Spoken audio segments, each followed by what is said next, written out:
Welcome to MMO Grinder Sidequest, where I take a look at early open or closed betas, subscription trials, and simpler titles, giving you a quick first impression.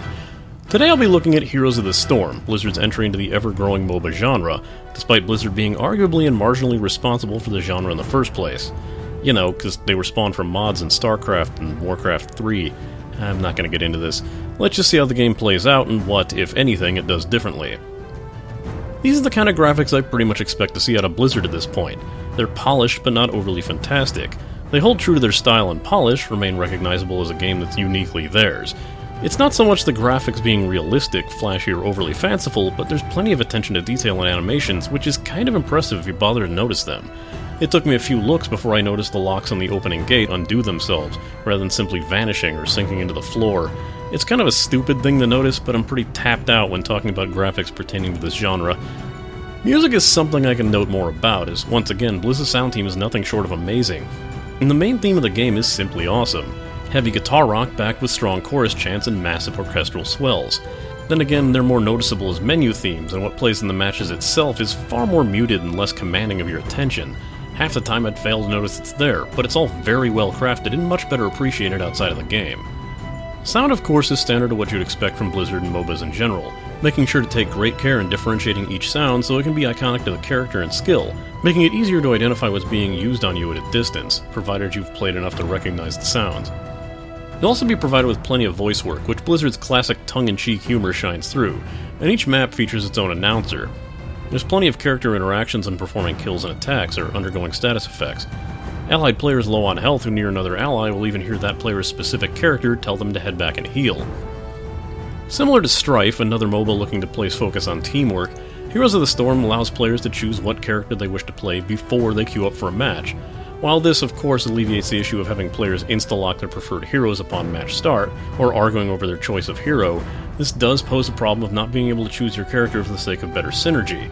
It's scary how many times I had to end up in a lane solo as Illidan because no one else realizes that Illidan isn't the best early game initiator.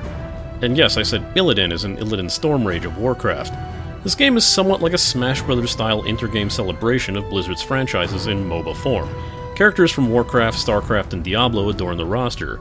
Even some of their early console games are being represented, like the Lost Vikings, a hero that allows you to control all three of the titular heroes at once, like an RTS. Personally, I'm hoping to see someone from Rock and Roll Racing show up. Those characters are so delightfully 90s. More tongue-in-cheek humor comes about in the tutorial, where Jim Raynor from StarCraft is found and coached by Uther the Lightbringer from Warcraft to face off against a barrage of attacks by Diablo from, well, you know, the Diablo series. As one might expect, the scene contains a bit of humor with plenty of goofy jokes, fourth wall breaking, and nods to their infamous lines and memes. Minions of stone are no challenge. Now I will feast upon your terror. Feast upon my terror? Now that's twice, man. Now let me school you. You cannot eat fear or terror. He right. No taste terror.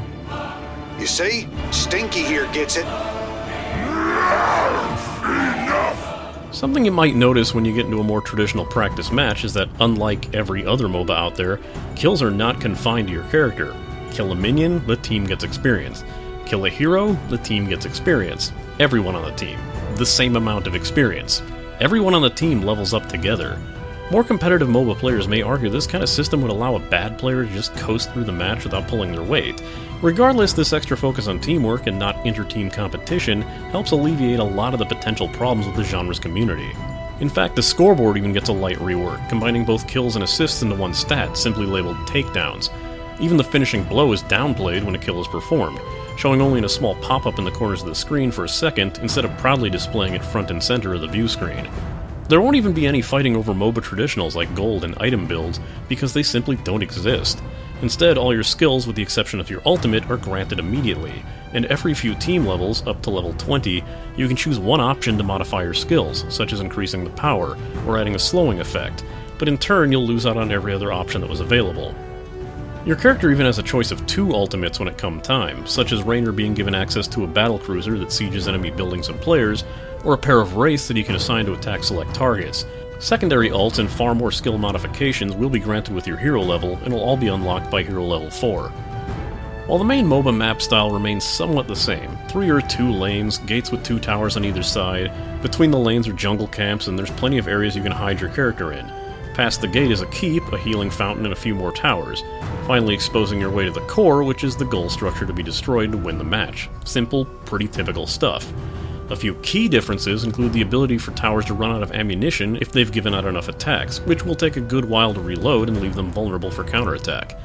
Towers will always attack minions if they're present, even if you attack a hero within tower range, making them far less safe zones to hide from enemies. Jungle camps don't grant buffs, but will recruit the enemy in the camp to march stronger minions towards the enemy camps. What makes this game truly atypical is the sheer variety in the maps available, and they're not merely a change of set dressing. Each map has a secondary goal that would greatly assist with your victory and granted through various means. Haunted Mines opens access to a secondary area which contains undead monsters. Kill them and collect their skulls to power up a golem that will siege the enemy base until the golem is destroyed. In Gardens of Terror, the map will switch to night where you can hunt down monsters that will grant you seeds. Collect 100 seeds and you'll gain the ability to control a massive plant monster that can lay waste to the lane of your choice, choking down defensive structures and turning enemy players into defenseless plants. Some maps like Sky Temple and Blackheart's Bay will have the map itself fire directly upon enemy towers when the condition is met, such as holding certain points when they become active, or paying doubloons to a pirate to have him fire upon the enemy base with his cannon. Most differently of the 3 is Cursed Hollow, where the map announcer, the Raven Lord, will drop tributes in random locations for your team to pick up. The first to collect 3 unleashes a curse upon the other team that will render all their defensive structures inert, and reduces the health of all minions to 1, allowing for a strong push. It's perhaps due to the objectives on each map that there doesn't seem to be any perceived meta for this game. Even the traditional 2-1-2 layout isn't always here, and I've played plenty of games where I was solo in top, middle, or bottom lane. Seriously guys, Illidan is terrible on his own early game, stop leaving me to die already.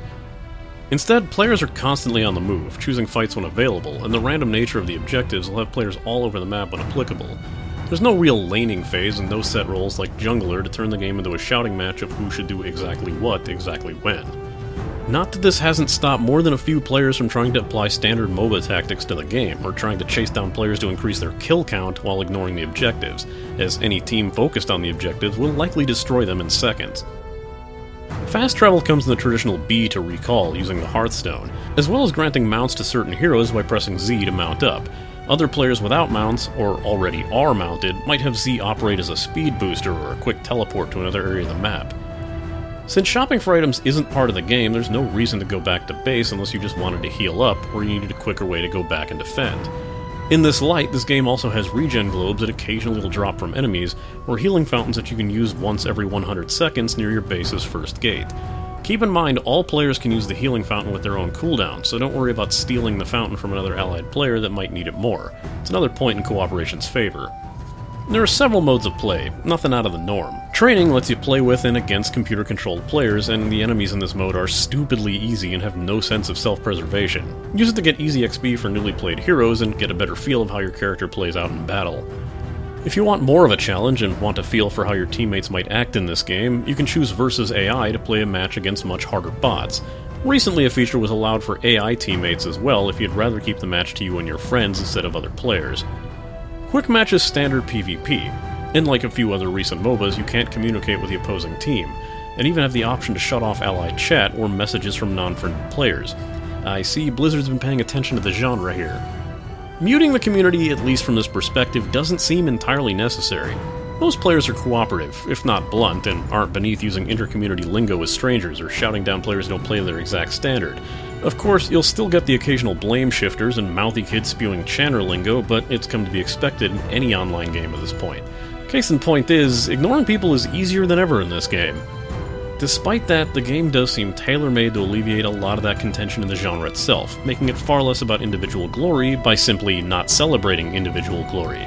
Having the levels affect the team and not the individual player helps early game weakling heroes reach their potential along with the rest of the group without having to completely rely on someone else to carry them. This overall makes the matches feel far faster, and the game is easily one of the simpler and more casual-friendly entries in the genre, unless you count Adventure Time Battle Party. I feel this point will be heavily used in both its commendation and its condemnation, especially from LoL and Dota fanatics, who honestly think that Jaina Proudmoore is a ripoff of Crystal Maiden, or Sylvanas Windrunner is a shameless clone of Drow Archer. Man, do I have some bad news for y'all. As much as I'm enjoying this game, my one major point of issue comes from its cash shop. As Blizzard knows, they're a popular company with dedicated fans, and it's heavily reflected in the prices of the newest heroes. At $10 a pop, they're the priciest of this type of game, being roughly $3 over LoL's new champ prices, and a whopping $6 over the price of Gods and Smite. Skins are relatively high priced as well, and of course, you also have the option to purchase a different mount, which is entirely cosmetic, and you might want to remember that your favorite character might not even be able to use one. While all the heroes can be earned with in-game gold, the gold gain is quite on the slow side, being granted faster only by leveling heroes and your account level, as matches cough up a paltry 20 to 30 gold. There's also daily quests that'll help alleviate this somewhat, but be prepared for a ton of level grinding to start earning up a roster that isn't on the free-to-play rotation. The amount of characters granted on the free-to-play rotation is also dependent on your account level. Despite that, I can see this being my go-to MOBA, despite my personal distaste on what Blizzard has become lately. Now that Smite has caved into the competitive edge and ditched so many of the features I used to love about the game, I've been less than enthused about playing it, but the simple charm of Heroes of the Storm, or its probably unintentional acronym HOTS, is something I find myself enjoying quite a bit. I just hope this open beta and launch's inevitable influx of new players doesn't render the game unplayable for the next few weeks. We'll see how that turns out. Heroes of the Storm is available through Blizzard's Battle.net service and launcher, and should be available as an open beta at the time of this video. The official launch is slated for June 2nd. This has been an MMO Grinder Sidequest, and it's time I logged out.